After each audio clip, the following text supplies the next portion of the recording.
안녕하십니까. 요한복음 12장 9절입니다. 유대인 큰 무리가 예수께서 여기 계신 줄을 알고 오니 이는 예수만 위함이 아니요 죽은 자 가운데 살리신 나사로를 보려 함이니라. 예나 지금이나 죽었다가 냄새까지 나고 썩었던 사람이 살아났으니 얼마나 그 소문을 들은 사람들이 크게 동요하며 얼마나 사건을 현장에서 보고 싶어 했겠습니까? 그렇게 온 유대 땅에 퍼진 그 사건이 많은 사람들이 집중하여 나사로와 예수님을 주목하자 대제사장들이 이제는 나사로까지 죽이려고 모의했어요. 나사로 까닭에 많은 유대인이 가서 예수를 믿음이로라. 예수님을 믿고 따르기에 충분한 표적이었던 것이 나사로의 사건입니다.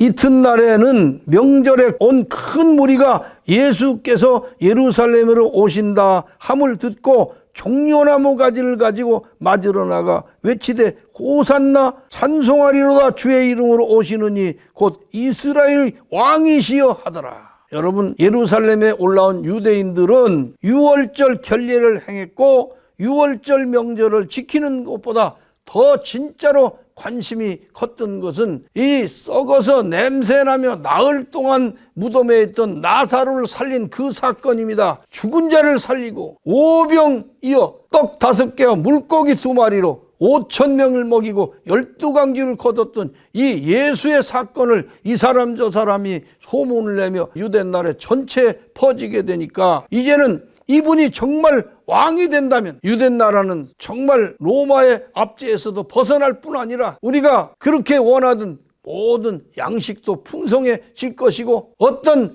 병자든 불구자든 고침을 받을 수 있는 길이 열리지 않는가. 바로 이분이 이스라엘 왕이 되었으면 좋겠다. 그래서 이 호산나 이렇게 외친 것입니다. 이제 때가 되었으니 우리를 구원하소서. 주여 때가 이루었으니 우리를 구원하소서 하는 그런 뜻이 호산나라는 뜻입니다. 그리고 종려나무를 가지고 예수를 맞으러 나가서 찬송하리로다 주의 이름 오시는 이여 호산나 이랬습니다. 종려나무 가지를 가지고 나가 맞으러 나갔다. 종려나무가 무엇이냐? 종려나무란 나그네 정신을 뜻한 나무, 그것이 종려나무입니다. 종려나무는 나그네 정신으로 사는 표이고 나그네 정신으로 이 세상을 이겼다 하는 뜻이 들어있는 그런 나무입니다. 그래서 유대인들은 초막절을 지내던 그런 때에 종려나무를 잘라서 초막을 지었고 또 천막을 치고 사는 겐족 속의 마을을 보고는 종려나무 성읍이라고 그렇게 불렀던 것입니다.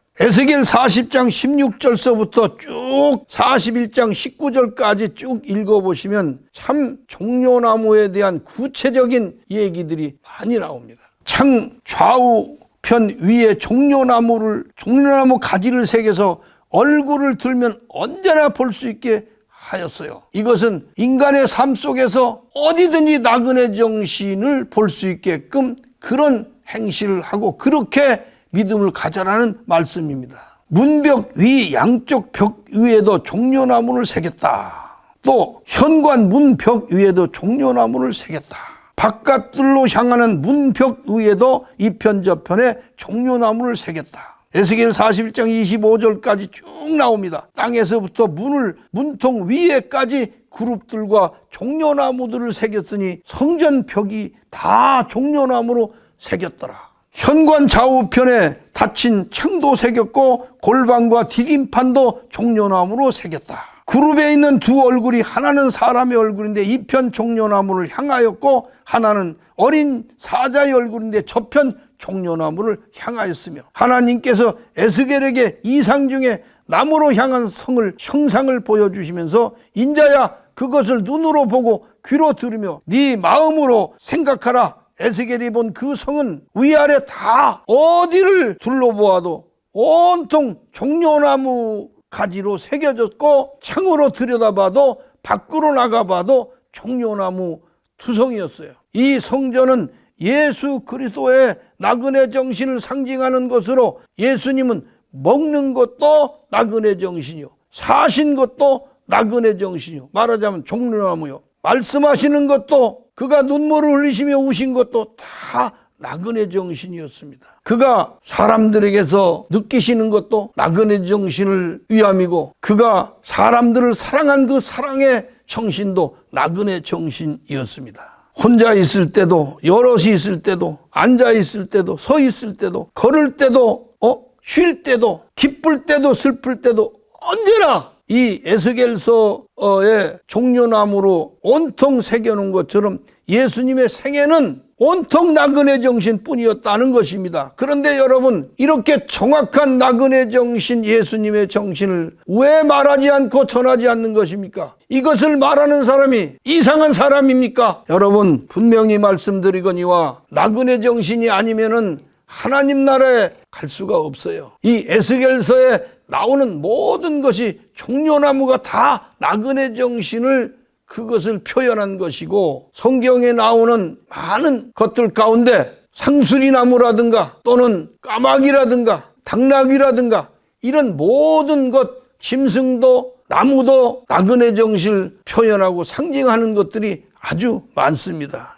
그래서 하나님께서 나그네를 위하여 예비하신 성이 바로 종려나무를 새긴 그러한 성이라고 히브리서 11장 16절에 기록을 해놓은 것입니다. 계시록 7장 4절에서 9절까지 보면 하나님의 종들의 이마에 인맞은 자 14만 4천 명과 각 나라와 족속과 백성과 방언에서 아무라도 능히 셀 수 없는 큰 무리가 흰옷을 입고 손에 종려나무를 가지고 보좌 앞과 어린 양 앞에 서서 그랬습니다. 손에 종려나무 가지를 들고 보좌 앞에 선 이 사람들은 모두 이스라엘 백성과 나그네 정신으로 이긴 자만 받는 표였던 것입니다. 만왕의 왕이시며 만주의 주이신 예수 그리스도를 맞이하여 영광을 돌릴 때 가지고 나온 것이 바로 종려나무 가지였다 하는 것입니다. 호산나, 때가 되었으니 이제 우리를 구원하소서. 이제는 당신의 승리하셨으니